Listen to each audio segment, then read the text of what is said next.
Detroit's long hot summer has changed since 1967, when nearly 160 deadly race riots erupted nationwide. 3 years after Texas-born President Lyndon B. Johnson signed the Civil Rights Act. Blessing Iwuchukwu shares how Johnson's home state avoided the uprisings and a major change in a small Texas city back in the 1960s.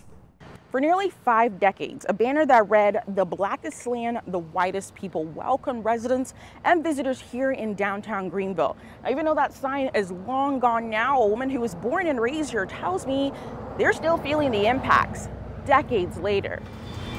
Demetrius Nixon has lived in this Greenville apartment for nearly 2 decades. But I've got some stuff right here that I can show you too. But she has called this small city, northeast of Dallas, home for much longer. I lived in Greenville all my life, 76 years. Within that nearly 8-decade span, Nixon has witnessed and been part of history here in Hunt County. I grew up in segregation, and integration didn't come along until about 1964. That was the same year President Lyndon B. Johnson signed the historic Civil Rights Act, making it illegal to discriminate against someone based on race, color, religion, sex, or national origin. While that law was shaking tables nationwide, all this stuff is gone. A change was also taking place in Nixon's hometown a year later in 1965. And this was the sign that hung in Greenville, "The blackest land and the whitest people."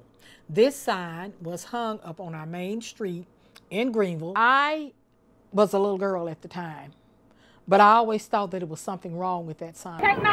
2 years after, in 1967, civil unrest erupted across the U.S. in major cities like Detroit and Newark.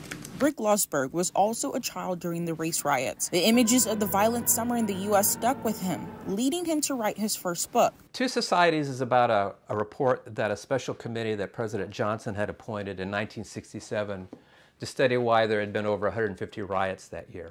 And the Two Societies comes from the warning that the report made.